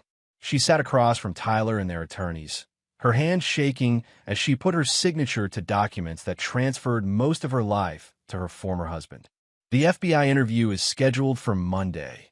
Rebecca Hamilton informed Amanda's attorney. Your client's cooperation will be noted in our final settlement. As Amanda left the law office, Tyler felt a cold satisfaction. She'd lost her marriage, her home, her business, and her daughter's respect. But Tyler's revenge was far from complete. Frank Rodriguez had uncovered something interesting. Valdez's art studio was rented from a property management company owned by Amanda's brother, Kevin Mitchell. Kevin had known about the affair for months and had actually helped Valdez set up the kidnapping by providing a key to the studio where Amanda stored some of her gallery's inventory. Tyler's investigation revealed that Kevin had his own motivations. He'd been skimming money from the property management company's accounts and needed Valdez's scheme to succeed so he could cover the missing funds with a cut of whatever Valdez extorted from Tyler. Family corruption runs deep, Frank observed as he presented Tyler with the evidence. Kevin's been stealing from his own company for 2 years. He's desperate enough to do anything. Tyler studied the financial records spread across his desk. Kevin Mitchell owned 4 rental properties in the Arts District, including the building that housed Amanda's gallery. He also managed properties for 3 other owners, giving him access to significant cash flow. What's Kevin's exposure if this comes out? Tyler asked. Embezzlement charges, definitely. Probably fraud and conspiracy related to the kidnapping. He's looking at serious prison time. Tyler made a decision that would destroy Amanda's extended family. I want to buy Kevin's properties. All of them. Frank raised an eyebrow. He's not going to want to sell. Tyler's smile was predatory. He won't have a choice. Tyler's next move was brilliantly simple. He had Frank deliver an anonymous tip to the IRS about Kevin's property management company. Within a week, federal auditors were examining Kevin's books. The missing money was discovered immediately. Tyler then approached the owners whose properties Kevin managed. As a respected businessman, Tyler's concerns about Kevin's financial irregularities carried significant weight. All 3 owners terminated their contracts with Kevin within days. Without income from property management and facing federal investigation, Kevin was financially devastated. When Tyler's lawyer made an offer to purchase Kevin's properties at 60 cents on the dollar, Kevin was forced to accept. But Tyler wasn't finished with Kevin. Using his new ownership of the building that housed Amanda's gallery, Tyler evicted her for a breach of lease terms related to criminal activity. Amanda's art business, already struggling after losing Tyler's financial backing, was effectively finished. The ripple effects extended further. Amanda's sister, Lisa, had co-signed some of Kevin's business loans. When Kevin defaulted, Lisa's credit was destroyed. Her husband, a mid-level bank manager, faced professional consequences when his wife's financial problems came to light during his annual review. Tyler's systematic destruction of Amanda's family network was methodical and ruthless. Each member had either actively participated in the betrayal or enabled it through their silence. Emma watched some of these developments with the sharp awareness that Tyler was beginning to recognize as her defining characteristic. "Daddy, why is Uncle Kevin moving away?" she asked one evening as they worked on dinner together. "Uncle Kevin made some bad choices that hurt our family," Tyler explained. "Sometimes people have to face consequences for their actions." Emma nodded thoughtfully. Like mommy. I don't miss him," Emma said matter-of-factly. "He never liked me anyway. He always acted like I was a bother." Tyler realized that Emma had noticed Kevin's dismissive attitude toward her long before the kidnapping. Children were remarkably good at identifying people who didn't value them. Meanwhile, Valdez's trial was proceeding exactly as Tyler had hoped. Amanda's testimony was devastating, detailing how Valdez had manipulated her into documenting Tyler's assets and how he'd shown no remorse for traumatizing Emma. The prosecution presented evidence of Valdez's pattern of targeting wealthy married women, using Amanda's case as the most extreme example. The kidnapping charge elevated Valdez's crimes from con artist to predator. Tyler attended every day of the trial, sitting in the front row where Valdez could see him. He wanted the man to know that his victim's father was watching, waiting, ensuring justice was served. Emma testified via closed-circuit television, her composed recounting of her week in captivity moving several jurors to tears. Tyler was proud of his daughter's strength and clarity. She answered every question honestly, never dramatizing but never minimizing the fear she'd experienced. During cross-examination, Valdez's defense attorney tried to suggest that Emma had misunderstood what she'd seen at the apartment, that perhaps her mother and Valdez were just friends. Emma's response silenced the courtroom. "I know what kissing looks like. I know what people do when they take their clothes off together. And I know the difference between friends and people who are being bad together." The jury deliberated for less than 3 hours. Valdez was convicted on all counts: kidnapping, unlawful imprisonment, child endangerment, wire fraud, and racketeering. The judge sentenced him to 35 years in federal prison. Tyler felt a grim satisfaction as Valdez was led away in shackles. But even 35 years didn't feel like enough payment for what the man had put Emma through. As Tyler and Emma left the courthouse, reporters shouted questions about the case. Tyler ignored them all except one. "Mr. Brennan, do you feel justice was served today?" Tyler stopped and looked directly into the camera. "My daughter is safe, and the man who hurt her will never hurt another child. That's what justice looks like." That evening, Tyler and Emma celebrated with ice cream and a movie. As they sat together on their couch, in their house, the one Amanda would never return to, Tyler reflected on how much they'd both grown through this ordeal. Emma was stronger, more self-reliant, and possessed a moral clarity that would serve her well in life. She'd learned that actions have consequences and that loyalty was earned, not assumed. Tyler had learned something different, that his capacity for methodical revenge was far greater than he'd ever imagined. And he wasn't finished using it yet. Chapter 7. The Final Players. 3 months after Valdez's conviction, Tyler discovered the last piece of the betrayal puzzle. Frank Rodriguez's continued investigation revealed that Amanda's affair hadn't happened in a vacuum. Someone had introduced her to Valdez, someone who knew about Tyler's wealth and business vulnerabilities. That someone was Dr. Patricia Hoffman, Amanda's therapist. Tyler's initial reaction was disbelief. Amanda had been seeing Dr. Hoffman for anxiety and depression related to their marriage.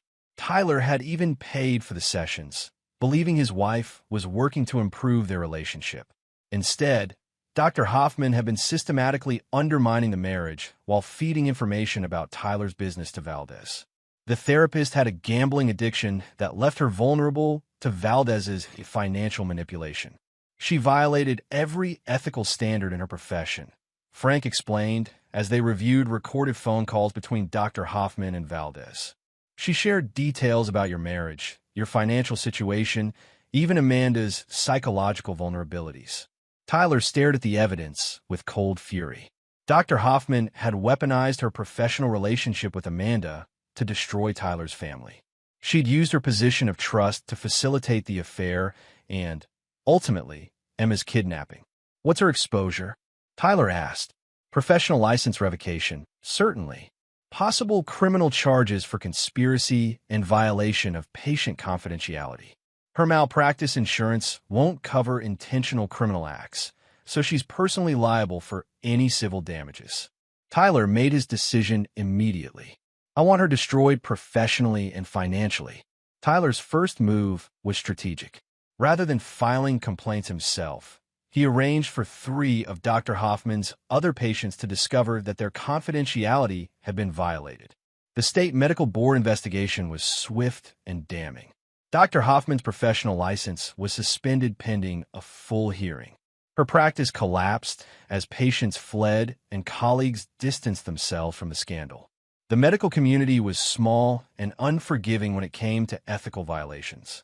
Tyler then filed a massive civil lawsuit against Dr. Hoffman for intentional infliction of emotional distress, breach of fiduciary duty, and conspiracy. The damages sought included Tyler's legal fees, Emma's ongoing therapy costs, and punitive damages for the trauma inflicted on his family. But Tyler's most devastating move was personal. Frank's investigation revealed that Dr. Hoffman had a teenage daughter, Rachel, who was a promising art student. The girl had applied for early admission to prestigious art schools, using a portfolio that included several pieces displayed in Amanda's gallery. Tyler purchased those pieces through a proxy buyer, then had them authenticated. The authentication revealed that two of the paintings Rachel claimed as her own work were actually created by a lesser-known artist whose pieces Amanda had acquired for the gallery. The plagiarism scandal destroyed Rachel's art school prospects and led to her suspension from high school. Dr. Hoffman, already facing financial ruin from the lawsuit and loss of her practice, watched her daughter's future crumble as well. Tyler felt no sympathy. Dr. Hoffman had used her position to target his family, ultimately contributing to Emma's kidnapping. Her daughter was experiencing a fraction of the trauma Emma had endured. Emma, now 11 and increasingly perceptive, noticed the pattern of Tyler's actions. "Daddy, you're hurting everyone who hurt us, aren't you?" she asked one evening as they reviewed her homework. Tyler considered his response carefully. "I'm making sure people face consequences for their choices. When adults hurt children, especially our family, they need to understand that actions matter." Emma nodded slowly. "Good. People should protect kids, not hurt them." Tyler realized that Emma was developing the same unforgiving moral code that drove him. She understood that some betrayals were too deep to overlook, that forgiveness without consequences was just enabling further harm. Amanda, meanwhile, was struggling to rebuild her life. Without the gallery, without Tyler's financial support, and with limited visitation rights to Emma, she'd moved to a small apartment across town and taken a job at a chain art supply store. During one of her supervised visits with Emma, Amanda tried to explain her actions. "I made terrible mistakes," Amanda told their daughter. "I hope someday you can forgive me." Emma's response was devastating in its simplicity. "Daddy says forgiveness is for people who are sorry and try to make things better. You're just sorry you got caught." Tyler, watching from across the room, felt proud of Emma's clarity. His daughter understood the difference between genuine remorse and self-pity. Amanda's face crumpled, but Emma continued with the brutal honesty of childhood. "You let the bad man take me because you cared more about keeping your boyfriend than keeping me safe. That's not a mistake. That's a choice." After Amanda left that day, Tyler knelt beside Emma. "That was hard to say to your mother, but it was true, wasn't it?" "Yes, it was true." Emma leaned against Tyler's shoulder. "I don't want to see her anymore. She makes me feel sad and angry." Tyler made a mental note to discuss modifying the visitation schedule with Rebecca. Emma was old enough to have her preferences considered by the court, and she'd clearly made her decision about her relationship with her mother. As Tyler tucked Emma into bed that night, she asked a question that showed how much she'd grown through their ordeal. "Daddy, when I'm older, how will I know if someone really loves me or if they're just pretending?" Tyler thought carefully before answering. Real love means putting the other person's safety and happiness before your own wants. People who really love you will protect you, even when it's hard or costs them something. Emma smiled. "Like how you protected me. Like how we protected each other," Tyler corrected. "You were brave enough to tell me the truth, even when it was scary." As Emma drifted off to sleep, Tyler reflected on the lessons they'd both learned. Trust had to be earned. Loyalty was precious because it was rare, and some betrayals were so fundamental that forgiveness became impossible. Tyler's war against those who had betrayed his family was nearly complete. But he had one final move to make, one that would ensure Emma's future security while sending a clear message about the price of crossing the Brennan family. Chapter 8. Total Victory. 1 year after Emma's kidnapping, Tyler stood in his office reviewing the final reports from Frank Rodriguez. Every person who had betrayed or endangered his family had been systematically destroyed. Valdez was serving his 35-year sentence in a federal penitentiary, where Tyler's connections had ensured he was housed with inmates who had strong feelings about people who hurt children. Amanda was working retail, living in a studio apartment, and had voluntarily terminated her parental rights after Emma refused to see her for 6 months. The court had agreed to Emma's wishes, and Amanda was now legally nothing more than a biological donor to Tyler's daughter. Kevin Mitchell had fled the state after his embezzlement conviction, leaving behind a destroyed credit rating and a reputation that would follow him anywhere in the construction or property management industry. Dr. Hoffman had lost her medical license permanently and was facing personal bankruptcy. Her daughter Rachel had been forced to repeat her senior year of high school and was working part-time to help pay the family's legal bills. But Tyler's most devastating victory was still to come. Frank's investigation had uncovered one final piece of the puzzle. The original introduction between Amanda and Valdez hadn't been accidental. It had been orchestrated by Amanda's college roommate, Monica Reeves, who worked as a coordinator for high-end art events. Monica had connected Amanda and Valdez deliberately, knowing about the sculptor's pattern of targeting wealthy married women. Monica received a finder's fee for each successful mark she delivered to Valdez's schemes. Tyler's discovery of Monica's role had taken months of investigation, tracing financial transfers and communication records. When he finally had the proof, Tyler's response was swift and total. Monica worked for an event planning company that frequently coordinated gallery openings and art auctions. Tyler owned the venues for 60% of the company's annual events. One conversation with the company's owner about Monica's reliability issues was enough to end her career in event planning. Tyler then used his influence with the city's Arts Council to ensure Monica was blacklisted from cultural events throughout the region. Her specialty was connecting artists with wealthy collectors, a role that became impossible when no venue would work with her. But Tyler's final move against Monica was personal. Frank's investigation revealed that Monica's teenage son had been accepted to a prestigious private school with a substantial scholarship. The scholarship was funded by a foundation that Tyler's company had donated to for years. Tyler made a single phone call. Monica's son lost his scholarship and was forced to transfer to public school. When Monica called Tyler directly to beg for reconsideration, Tyler's response was cold and final. "You delivered my wife to a predator who kidnapped my daughter. Your son's education is the least of what you'll lose if you ever cross my family again." Monica moved out of state within a month, taking her son to start over in a place where Tyler's influence couldn't reach. As Tyler reviewed the complete destruction of everyone who had wronged his family, he felt a satisfaction deeper than anything his business success had ever provided. These people had threatened the most important thing in his world, Emma's safety and well-being. Their punishment had been total and permanent.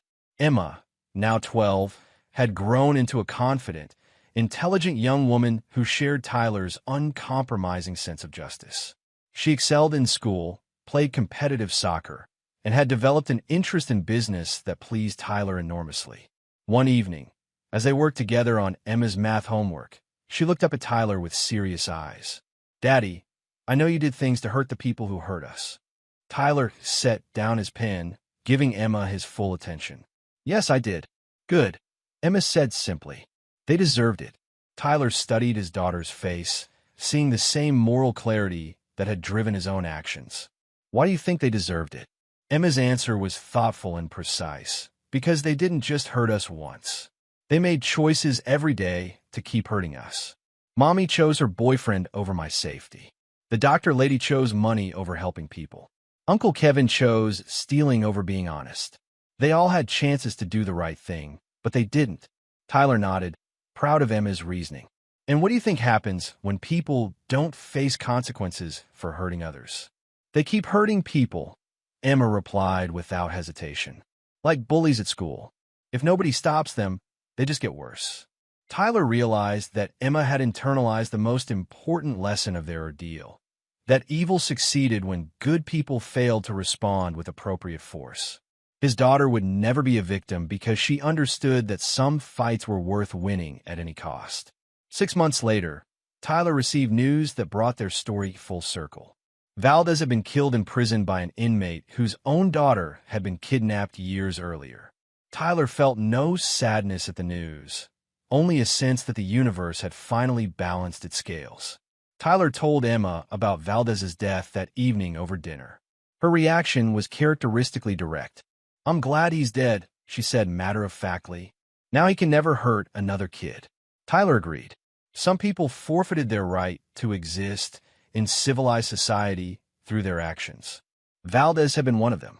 As Tyler tucked Emma into bed that night, She asked a question that showed how completely she understood their journey. "Daddy, if someone ever tries to hurt our family again, will you stop them?" Tyler's answer was immediate and absolute. "Always. No matter what it costs, no matter how long it takes. I will always protect you." Emma smiled and closed her eyes, secure in the knowledge that her father was a man who kept his promises. Tyler sat in his home office later that evening, reviewing business reports and planning the next phase of his company's expansion. The house was quiet, peaceful, and completely his. Emma was safe, his business was thriving, and his enemies had been utterly defeated. Tyler Brennan had learned that he was capable of systematic, ruthless revenge when his family was threatened. More importantly, he learned that he felt no guilt about exercising that capability. Some men built businesses. Some men built fortunes. Tyler Brennan had built something more valuable, an unshakable fortress around the one person who mattered most to him. And he would defend that fortress against any threat, no matter where it came from or what it cost to eliminate it. Chapter 9. Legacy of Steel. 5 years had passed since Emma's kidnapping, and the Brennan family had emerged stronger than ever. Emma, now 17, was preparing for her senior year of high school with plans to study business and engineering at college. She had grown into a formidable young woman who combined Tyler's strategic thinking with a moral clarity that impressed everyone who met her. Tyler's business had expanded nationally, with construction projects in 12 states. His reputation for delivering complex projects on time and under budget had made him one of the most sought-after contractors in the country. More importantly, his reputation for protecting what was his had made him a man no one crossed lightly. The final chapter of Tyler's revenge had been written 3 years earlier when Amanda, struggling with alcoholism and depression, had attempted to reconnect with Emma through social media. Emma's response had been swift and final. She blocked her biological mother on all platforms and informed Tyler of the contact attempt. Tyler's response was equally decisive. Through his lawyers, he'd sent Amanda a cease and desist order that made clear any further attempt to contact Emma would result in harassment charges. Amanda had moved to another state and hadn't been heard from since. Emma's perspective on the situation was clear and unwavering. During a father-daughter conversation about college plans, she'd addressed the topic directly. "I know some people think I should forgive her," Emma said as they reviewed application materials. "But forgiveness doesn't mean I have to let someone back into my life who proved they can't be trusted." Tyler nodded approvingly. "What matters is that you're making decisions based on your own judgment, not other people's expectations." Emma's moral framework had been shaped by the crucible of betrayal and justice she'd experienced as a child. She understood that loyalty was earned through actions, not promised through words. She'd learned to evaluate people based on what they did when it mattered, not what they claimed they would do. At school, Emma was known for her leadership and her unwillingness to tolerate bullying or dishonesty. She'd inherited Tyler's protective instincts and applied them to defending classmates who couldn't defend themselves. Teachers respected her integrity, and her peers sought her guidance on difficult decisions. Tyler's proudest moment came during Emma's junior year when she discovered that a popular student was cheating on college admission tests. Despite pressure from classmates to stay silent, Emma had reported the cheating to school administrators. "Everyone says I'm being harsh," Emma had told Tyler that evening. "They say it could ruin his college chances." Tyler's response reinforced the lesson he'd been teaching since her kidnapping. His choices already ruined his college chances. You just made sure there were consequences. The cheating student was expelled and lost his scholarship opportunities. Emma faced social pressure for her decision, but she never wavered. She understood that integrity required difficult choices and that enabling dishonesty was itself a form of betrayal. Tyler's business philosophy had been similarly influenced by their shared experience. He was known for paying employees well and promoting based on merit, but he was equally known for his zero-tolerance approach to dishonesty or disloyalty. Employees who violated his trust were terminated immediately and blacklisted throughout the industry. This reputation had attracted the highest quality workers and contractors, people who valued the security of working for a man whose word was absolute. Tyler's projects were completed by teams that functioned with military precision because everyone understood the standards expected. Frank Rodriguez, now Tyler's head of security and investigations, had become a trusted family friend. His continued vigilance ensured that no threats to the Brennan family went undetected. The network of information and influence Tyler had built during his revenge campaign had evolved into a comprehensive security apparatus. "You've created something unique," Frank observed during one of their regular security briefings. "Most wealthy families worry about external threats. You've eliminated the possibility of internal betrayal." Tyler nodded. The lesson of Amanda's betrayal had been permanent. Trust was a luxury he could no longer afford with anyone except Emma. His inner circle was small, carefully vetted, and continuously monitored.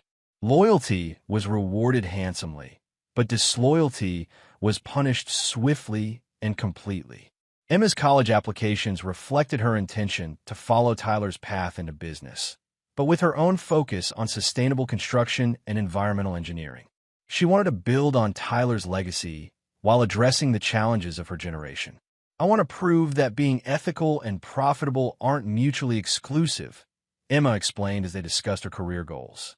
"You taught me that reputation is everything in business. I want to build a reputation for solving problems that matter." Tyler was proud of Emma's vision, but he also ensured she understood the realities of the business world. During their weekend construction site visits, he taught her to read people as carefully as she read blueprints. "Most people will try to use your success for their own benefit," Tyler explained as they watched crews pouring concrete for a new hospital. "The key is identifying who deserves trust and who deserves distance." Emma had absorbed these lessons completely. She evaluated new acquaintances with the same systematic approach Tyler used for business deals. She was friendly but cautious, generous but not naive, trusting but never foolish.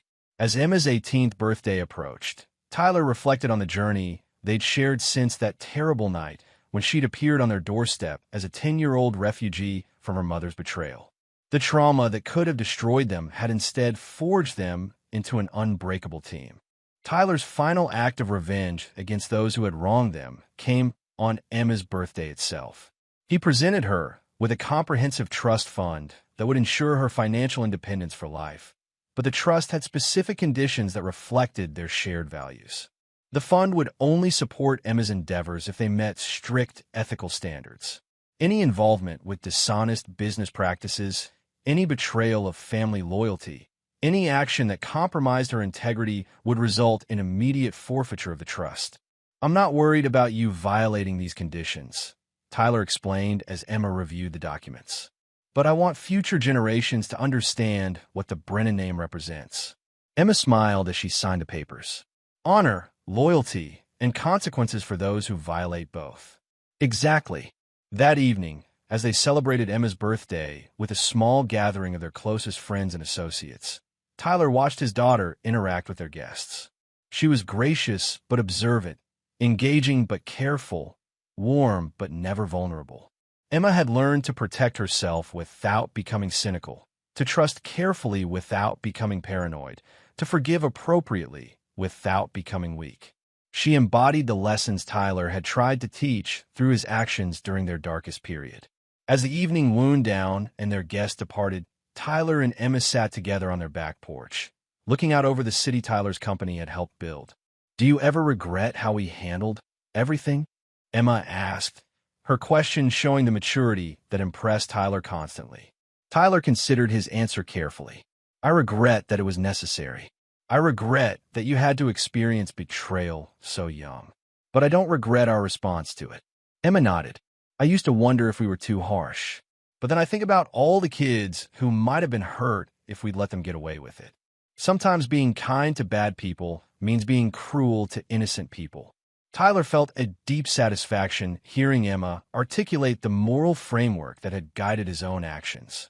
She understood that mercy without justice was merely weakness, that forgiveness without consequences was enablement of further harm. "What will you do if someone betrays you in the future?"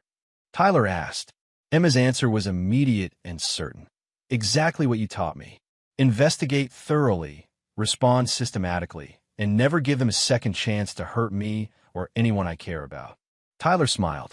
His daughter had learned the most important lesson he could teach, that strength was not about avoiding